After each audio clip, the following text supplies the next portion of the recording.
Okay, so good afternoon, everybody. Uh, good evening, everybody. So let's wait for a few more minutes for others to join, and then we'll start with the session. This is the week 9 of operating system fundamentals. Let's wait for a couple more minutes, and then we'll start with the session. Okay, thank you very much.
Okay, I'll wait for a few more minutes and then we'll start the session. Thank you.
Okay, let's start with the session. I guess I am audible to everybody. If not, please feel free to use the chat box. And let's start with the session. Just give me a minute.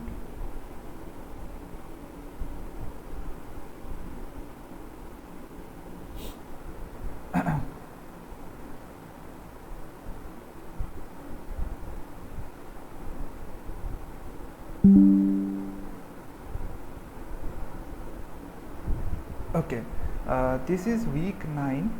Hello everybody, I am Somnath Hazra, a second year PhD student at IIT Kharagpur.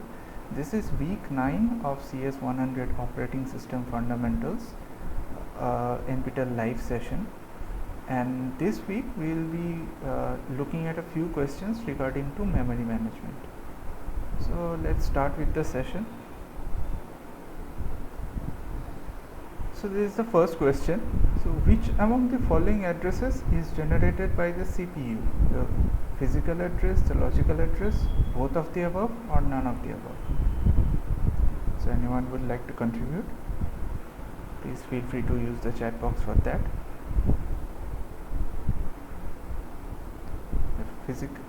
Physical address, logical address, both of the above, or none of the above?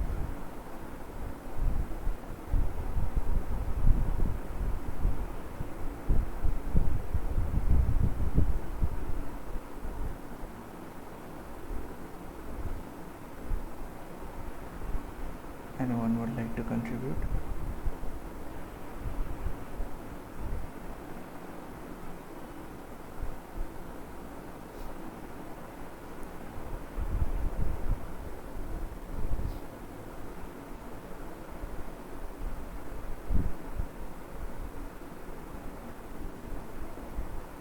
So by CPU I mean the processor, right? So it may be a bit confusing at first, because in general central processing unit encompasses the full architecture of the system that consists of the processor, the RAM, and all the other hard drives and so on and so forth, the power unit and so on and so forth. So by CPU I specifically mean the processor. So when it goes through a process, there are addresses that are generated, like it needs to go to the next address for execution of the process. So what is that address that is generated? Is it the logical address? Is it the physical address? Is it both kinds of address that can be generated, or none of the above? Is something else?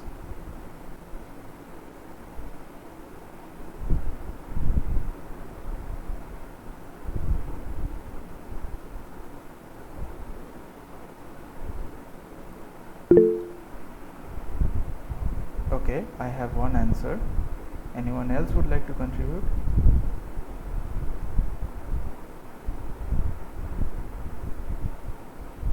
Okay, so let's go to the answer. So yes, it is the logical address that is generated by the CPU. So what is the difference between logical address and physical address is, as you know, logical address is kind of a virtual address which is relative to the code, but physical address is the actual address of the main memory that needs to be accessed. So at first what the processor generates is a logical address. We'll later in the session we'll have a look at what is the actual difference between the logical address and the physical address. For now, in the start of the session, let's just think of it as something that is relative to the code that is being executed, the logical address, and the physical address is the actual residence of the code in the main memory, where it is residing in the main memory. So at first the processor generates the logical address, and then the logical address is processed with the help of certain tables and certain mappings, which ultimately converts into the physical address, and that is how the next address or the next instruction is actually obtained by the processor. Okay, let's move on. So what is a swap space in a disk used for? Is it for storing temporary HTML pages? Is it for saving process data? Is it for storing the super block, or is it for storing device drivers? What is this swap space in a disk used for? So anyone would like to contribute?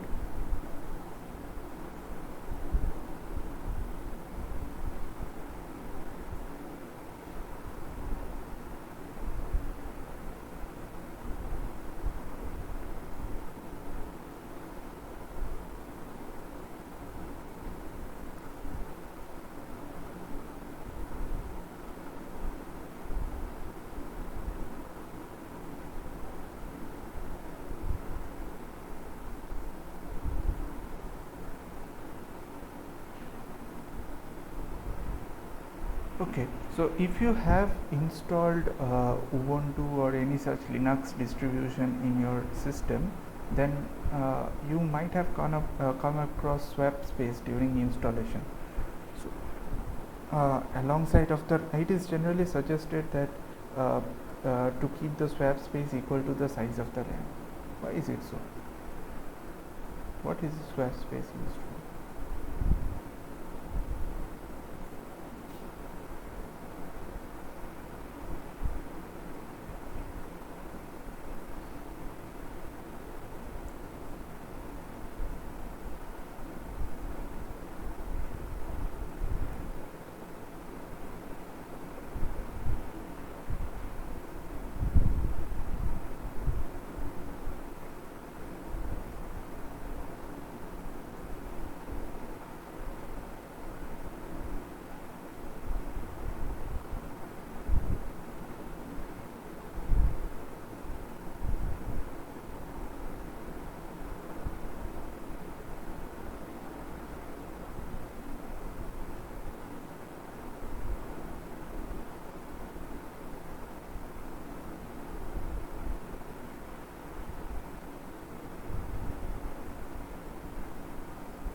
Okay, I have two answers.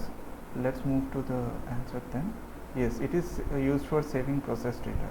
So what actually is the swap space is that sometimes when when the main memory gets full, so what happens is that the processes that are less used, or the locations that are less used in the main memory, they are actually swapped back to a certain pre-specified location in the hard disk.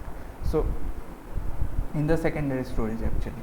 So that is useful when there is a space, when there is less space that is available in the main memory, and certain emergency urgent processes are required to be present in the main memory. So that is what happens. And actually, since as you can understand, since the swapped instructions are now present in the secondary memory, so that is why actually that portion of the instruction is takes longer time to execute. So that is why the instructions that were not that are not currently executing, or that are not used quite frequently in the recent history, so those are the instructions that are swapped into the into the secondary storage. And virtually it gives the intuition that the RAM size is more than what is actually available as the actual RAM. Okay. So that is what is the usability of the swap space. So let's move on to the next question now. So can you tell me which register holds the smallest legal address of a process? Is it the base register? Is it the limit register? Is it the counter register? Or is it the or none of the above? So counter register, as you may know, it is the program counter. So we will talk about the registers in a bit, but I guess these are actually covered in class. So yes, if you would like to contribute.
Okay, we were doing this question in where the question goes like this: which register holds the smallest legal address of a process? Is it the base register, the limit register, the counter register, or none of the above?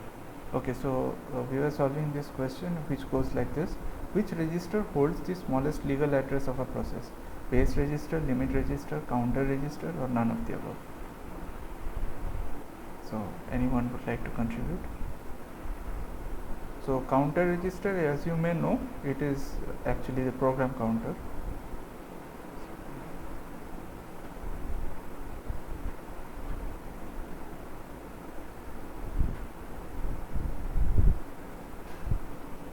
Anyone would like to contribute?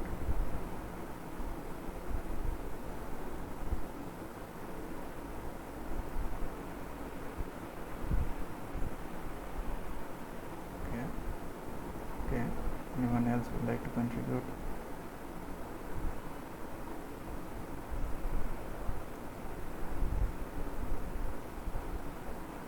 Okay. So yes, it is the base register. So the base register actually, it holds the smallest legal address or the logical address of a process. The limit register, we'll see what each of the register does. We already know what the program counter does. That is a counter register. We have studied a lot about it in the previous classes. So we'll see the usability of the base register and the limit register as we progress through the session.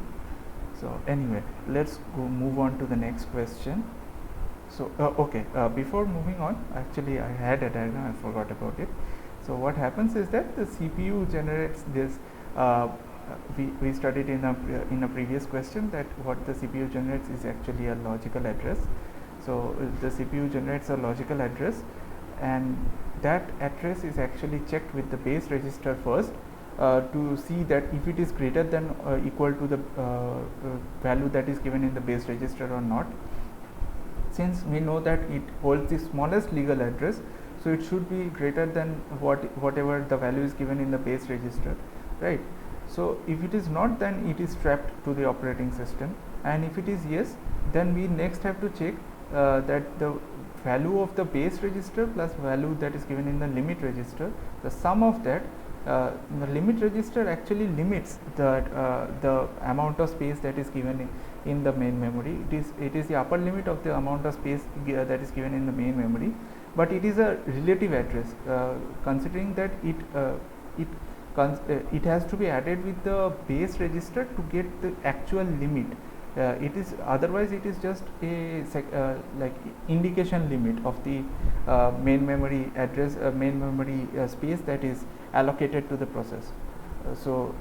It is just an indication of the main memory space that is allocated to the process. So it has to be added with the base register to get the actual limit of the addresses that are allocated to a single process. So addition, so this addition gives us the actual limit. So next, the address that is generated has to be checked whether it is less than this value or not, base plus limit. And again, if it is not, then it is again trapped into the operating system for illegal addresses. And if it is yes, then it finally gets access to the main memory, from where the next physical address. So this is the logical address. Now we have the physical address. So the physical address is obtained, and we get to the actual address in the main memory, from where the next instruction is actually obtained. Okay. Anyway, let's move on. So this is the next question.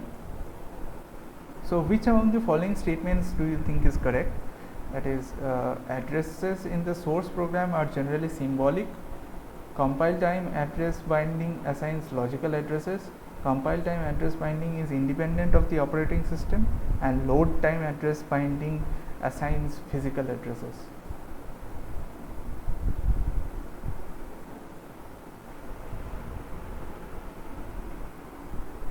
So which among the following do you think are correct? Okay. Okay, I immediately have one answer. Anyone else would like to contribute?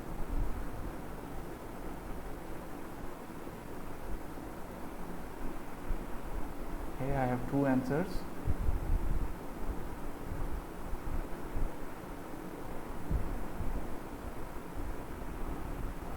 Okay, I have three answers. Anyone else would like to contribute?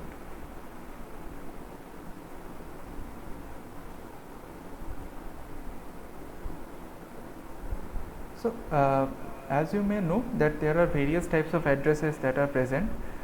First of all, that is the addresses that are present in the source program, which are not actually present as addresses. You actually use them as variables, or you actually use them as variables. So, for example, you use the I do not know how many of you have used the address things like go to or things like that. So yeah, those are actually addresses that are specified in the background, and also the variables that you use, those actually contain specific addresses in the main memory. So whatever is written in the source program is in a sense symbolic, because you use variables as symbols or as proxies for the actual addresses that are actually used in the main memory, right? Even the variables that are actually proxies for the actual address space that that variable is capturing. So if you have written x, so x is a proxy for a certain address space, for a certain space in the main memory that is actually addressed to x, right? So instead of actually writing that address, you use the variable x. Okay, so yeah, to read, write, or modify. Okay, so that is okay. For those who have joined, so we are solving this question: which among the following statements are correct? Addresses in the source program are generally symbolic. Compile time address binding assigns a logical address. Compile time address binding is independent of the operating system, and load time address binding assigns physical addresses. So which among the following do you think is correct?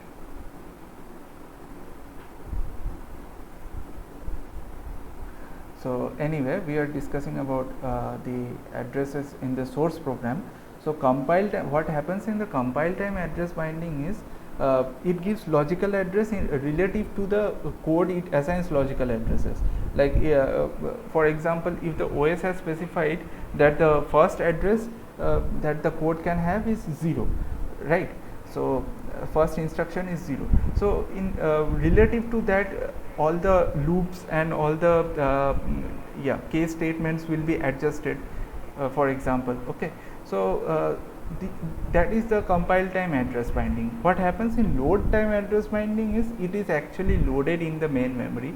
There are actually physical addresses that are present, and what happens is that those physical addresses are now replaced with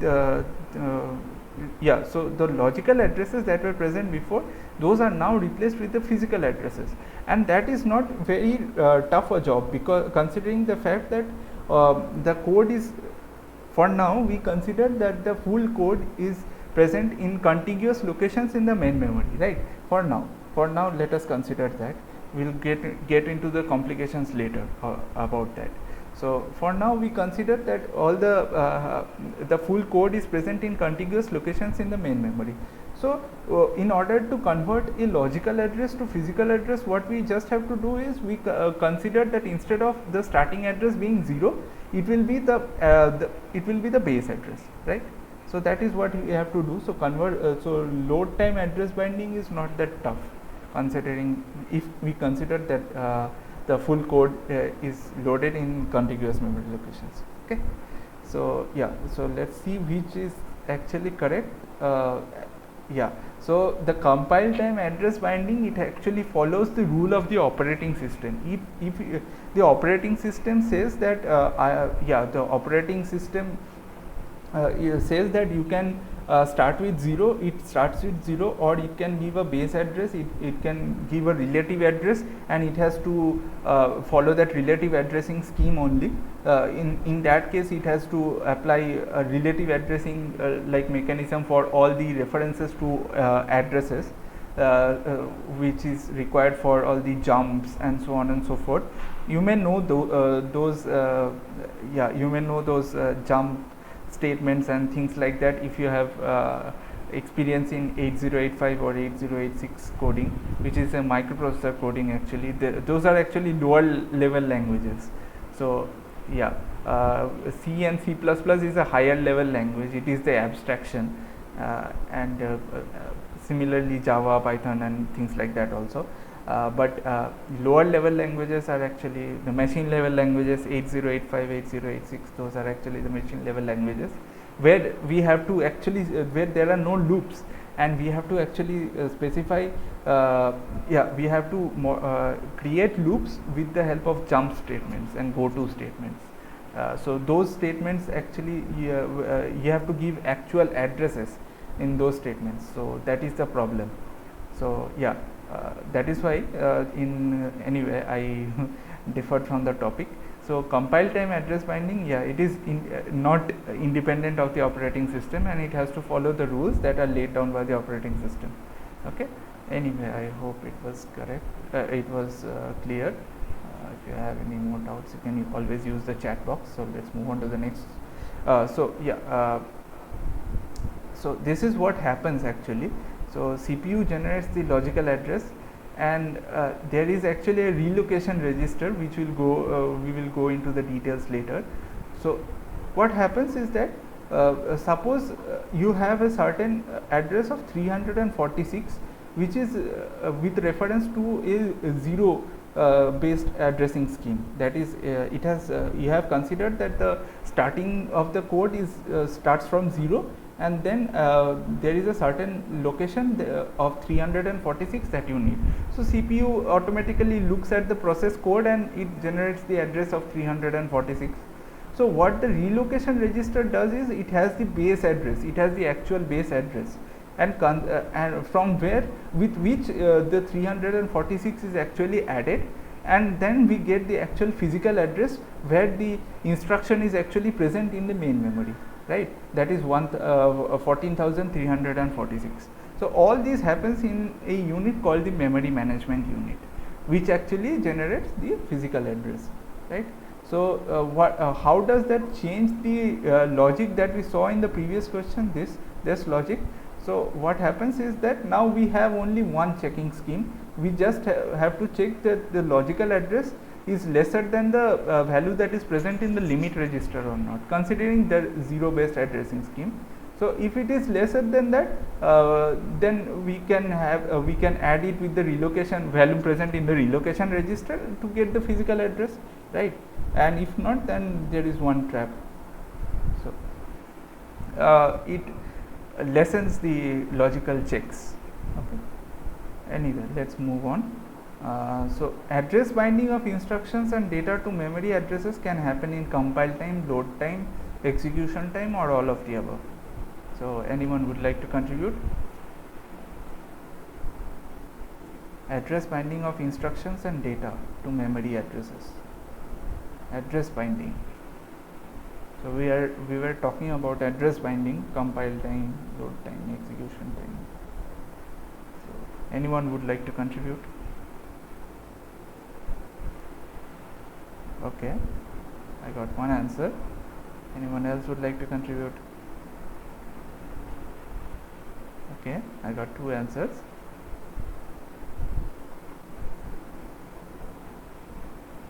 So yes, that is actually correct, as we were as evident from the previous discussion only. So anyway, what is execution time address binding is that sometimes there are dynamic memory locations that are that need to be initiated. In those cases, there is a need for execution time address binding, and the new addresses that are generated, new physical memory addresses that are generated, are actually included in the current address space at runtime. Okay. So that actually, as evident, it takes a bit of time. So yeah, but it creates modularity, and multiple codes can share the same address space. So that is done. So with reference to dynamic linking, which statements is or are true? Libraries are compiled into position independent code, reduces memory requirement for a code. More than one application can use a single DLL or stub, and stub is used to locate the appropriate memory resident library routine. So which statements do you think is all are correct? So this is with reference to dynamic linking. Dynamic linking happens in execution time. So DLL is a very famous extension in Windows. Dynamically linked libraries. You might have seen many DLL files in Windows. Anyone would like to contribute? Anyway, DND. Okay. Okay. Anyone else would like to contribute?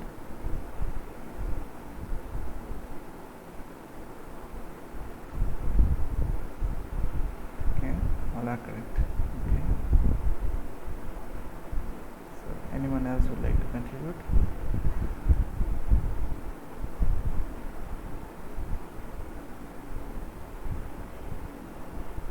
Okay.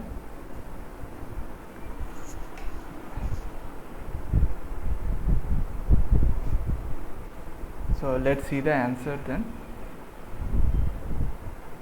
So actually all are correct. None of them is wrong. So what happens in dynamic linking is that libraries are actually compiled into position independent code because the linking happens in runtime. So there is no time for relocation and adjusting of the addresses, right? So the code has to be position independent since everything happens in runtime. Otherwise, it will take more time to execute. So in order to stop that, so yeah, dynamically the libraries are written into position independent code. And yes, it reduces the memory requirement for a code because since you can use use the libraries that are already present, and so you can shorten your code automatically. And obviously they are written so that more than one application can use a single dynamically linked library at a time. So that increases modularity and that decreases the amount of space that is required for a single process to execute, right? Because everything is not written in the single process. They can use the library that is already existing in the main memory written by somebody else. Okay, so they can just call call that library, call the functionality of that library, and they can use that. So for example, if you need the SQRT routine, so you do not write the full SQRT routine in your code. There is already an existing code for SQRT. You just call that, right? The square root in C++ or C. Okay, so you just call that. So that is what happens here also. So instead of yes, obviously, and more than one process, if they are executing parallelly, so they can use the same single DLL file in their codes at the same time. So yeah, more than one application can use. And stub, obviously this is just from theory. It is used to locate the appropriate memory resident library routine. It is just a proxy type of code that is present in the code. So yes, everything is correct. So let's move on to the next question. So external so now we come to fragmentations, internal and external fragmentation questions.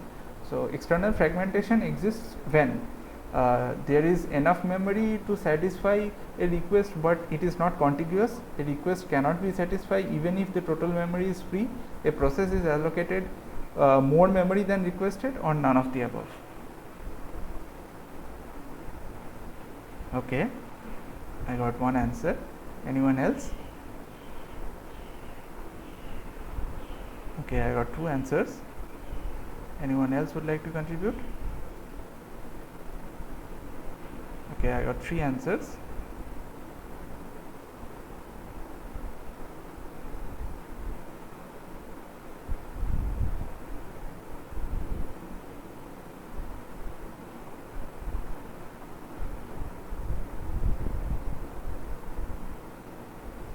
So anyway, let's look at the answer then.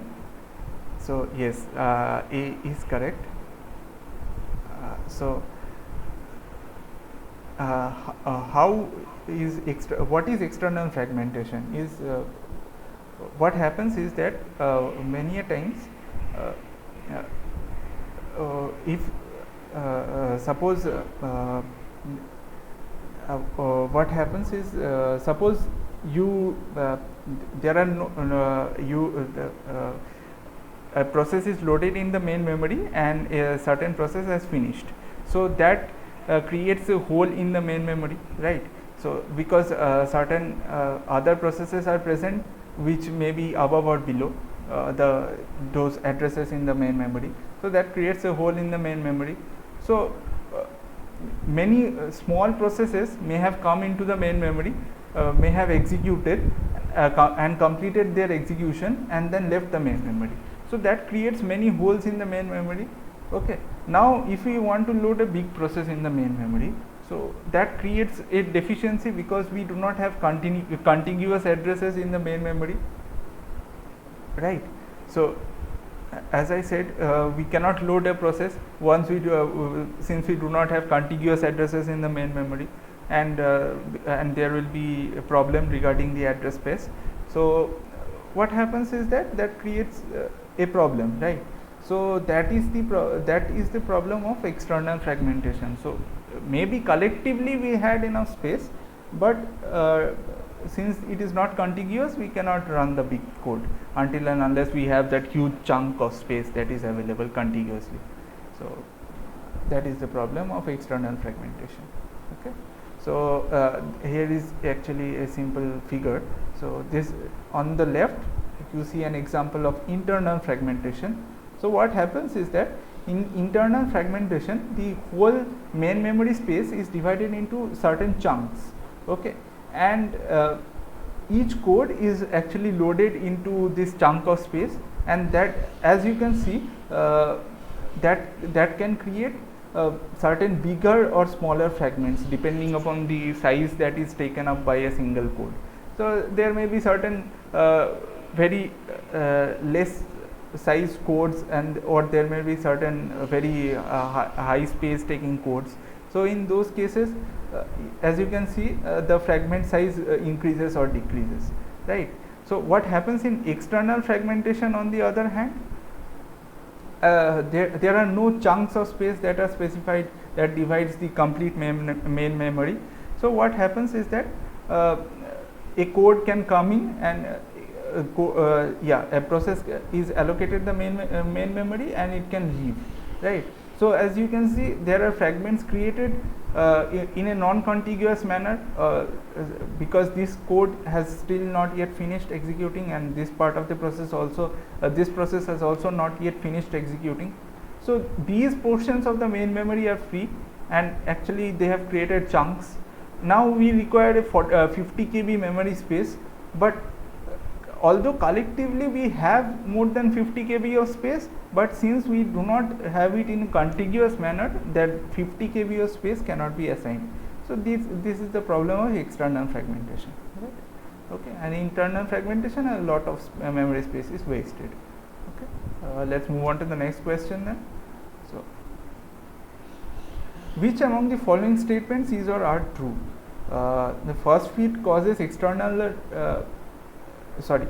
fragmentation, best fit causes external fragmentation, worst fit causes internal fragmentation, and compaction is a solution to external fragmentation. So which among the following statements do you think is or are true? Anyone would like to contribute? So these, as you may know, these are actually mechanisms for assigning the blocks of memory or memory spaces to the processes. So in fast fit, what happens is that it goes in a contiguous manner seeking the holes, and once there is a hole that is big enough to hold a process, so that hole is allocated without judging or going through the size that is required for the process. So even if the process requires a very small space, it can allocate a very large hole. Okay. So that is the first fit mechanism. Best fit does the does the same thing in an optimized manner, as you may have guessed. That is, it goes through the holes, but it assigns the hole which will have the least amount of internal fragmentation. That is, in a manner that so that it assigns holes in a manner so that the overall it will have the least amount of internal fragmentation. Okay. But it does not guarantee about anything about the external fragmentation case. So from the theory, sir might have taught that what happens is that it ultimately creates a lot of many pockets of spaces of suppose 1 kb or something like that, and ultimately collectively there may be a space for a huge for a large process, but since it is not contiguous, it cannot be assigned to any process. So that creates a problem of external fragmentation. Worst fit, on the other hand, tries to double up on the best fit allocation process. What it does is it allocates the chunk of the memory space which actually leaves a lot of internal fragments. So which is the worst fit for the process. So it allocates that whole to a single process. So what that creates is it creates a lot of internal fragmentation, right?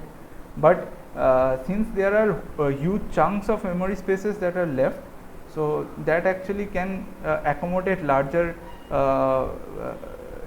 larger processes into those holes. So that actually tries to compensate on the external fragmentation thing.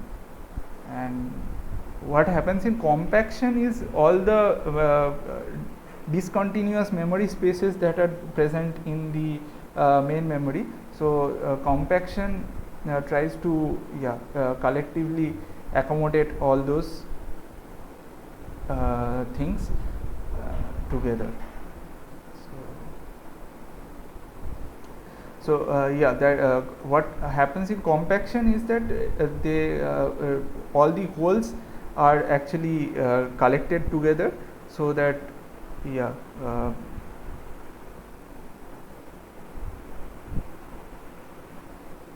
so that it can accommodate a larger memory space. Okay, so that is what happens in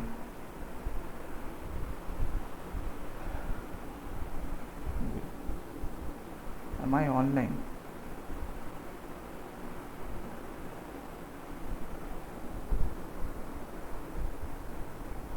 I hope I am online.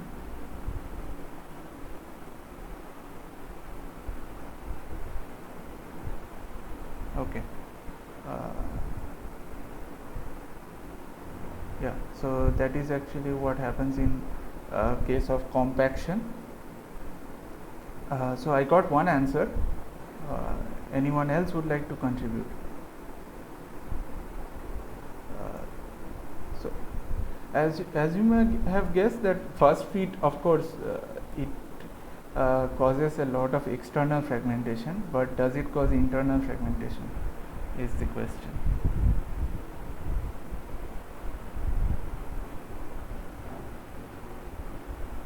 I think I may have got disconnected for some reason.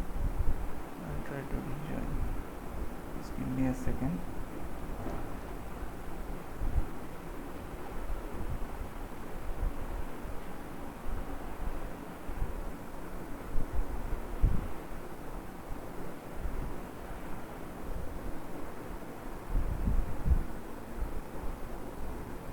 So anyway, I'm online.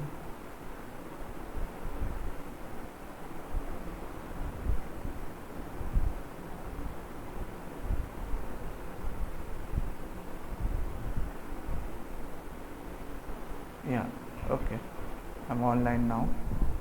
So yeah, that is what happens. And so yeah, anyway, any more answers? Anyone else would like to contribute? So yeah, this is the answer. B, C and D are correct. First fit actually does not cause internal fragmentation that much. It is not much responsible for internal fragmentation. but it is rather responsible for external fragmentation more. Okay, it is more responsible for external. It will be wrong to say that it is not responsible for internal fragmentation, or it is more responsible for external fragmentation. And from the rest of the discussion, you might have guessed that these are actually correct. Okay, anyway, let's move to the next question. So a system supports a 32-bit virtual address and 32-bit physical address, same. So thus the OS designers have planned to remove the virtual memory entirely. So there is no concept of virtual memory in the operating system. So which among the following is true then? Efficient implementation of multi-user support is not possible. Processor cache organization can be made more efficient now. Hardware support for memory management is no longer needed, and CPU scheduling can be made more efficient. So which among the following four do you think is correct?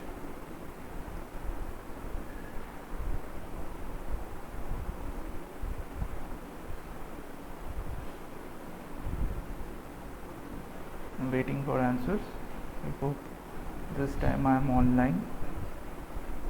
Yeah, okay.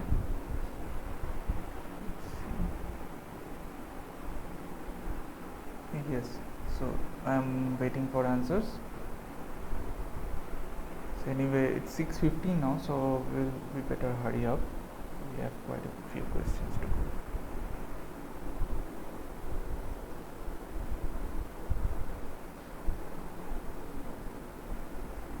So yeah, the third option is actually correct, that hardware support for memory management is no longer needed, since there is no concept of virtual memory, and whatever address is generated can actually be physical addresses.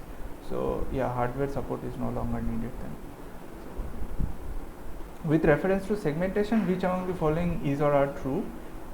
Segment table is stored in register. Segment table base is stored in a register. STBR points to the starting location of the segment table in the main memory. STLR indicates the number of segments that is used in the program. So STLR and STBR means segment table base register and segment table length register.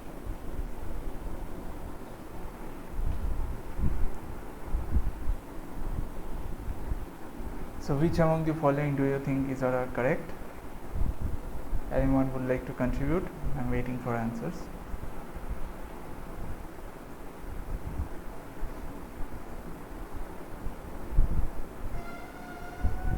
Just check.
So let's go to the answer. So this is actually the answer then.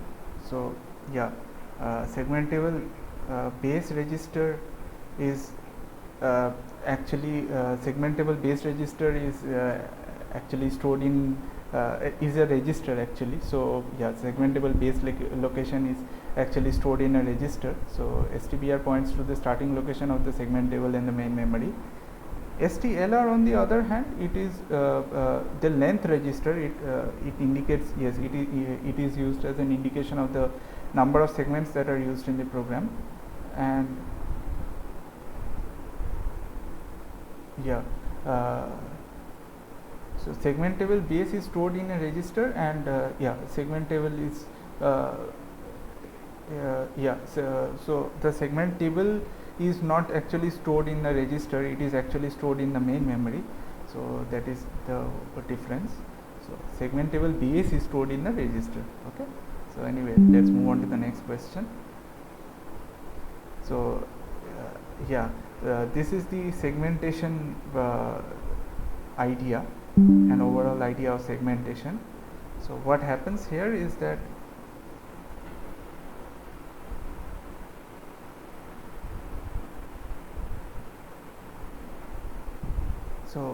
what happens here is that the CPU actually generates the actual logical address, as was said before.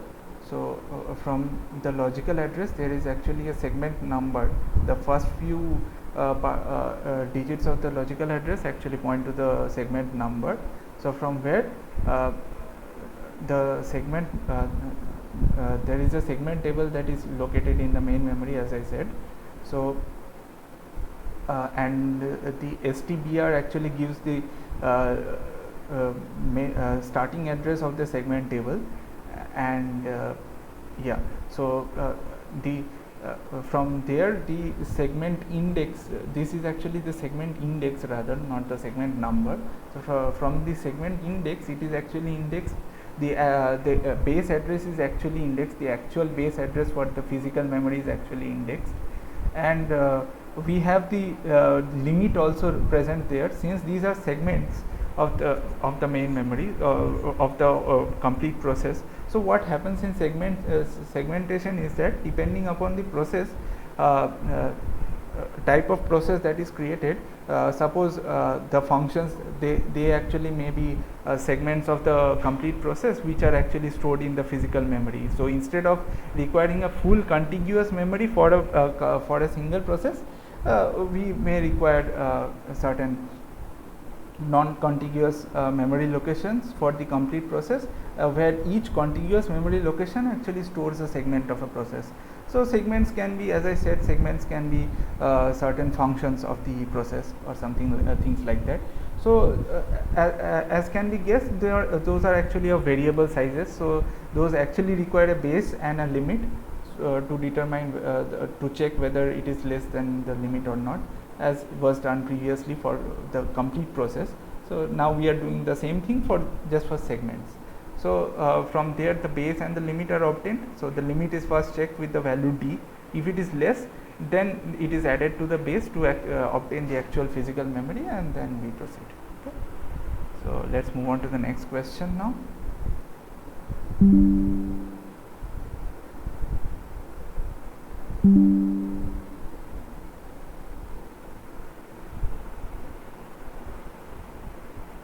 So in paging, logical memory is divided into fixed size pages, fixed size frames, or variable size segments, or none of the above. So now this is a question related to paging. So previously it was segmentation, now it is paging. So anyone would like to contribute?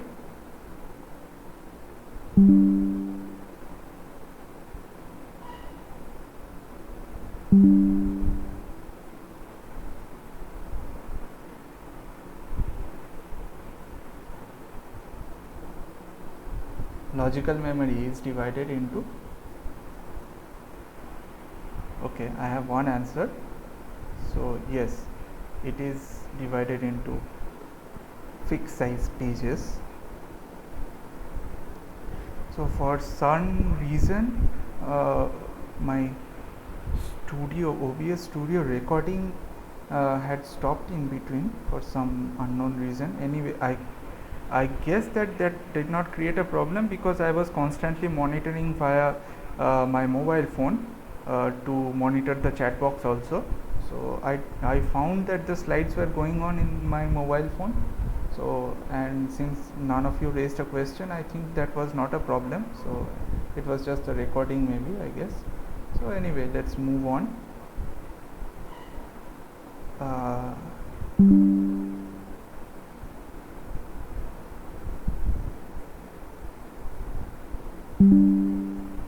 So yeah, I have one answer and that is actually correct. So let's get into so these are a few theories that are related to paging. Anyway, let's get to the last question. So what address is actually generated by the memory management unit?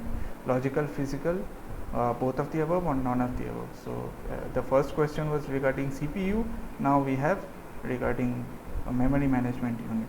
So what address is generated? Logical, physical, both of the above or none of the above?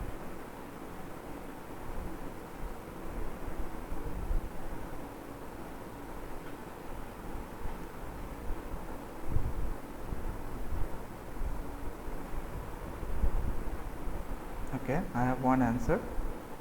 Okay, anyone else would like to contribute? Okay, I have two answers.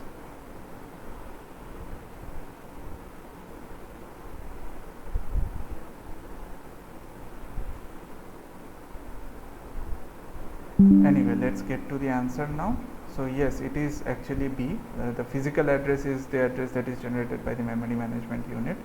So yeah, it was there somewhere before. So this is the memory management unit and it generates physical address, right? So anyway, okay, I had a lot of theory planned, but anyway the time was short. So thank you anyway for joining the session. I hope it was useful for you. Thank you again for joining. So hope to meet you in the next session. You can drop off for now. Thank you. So I'll just stop the recording in OBS.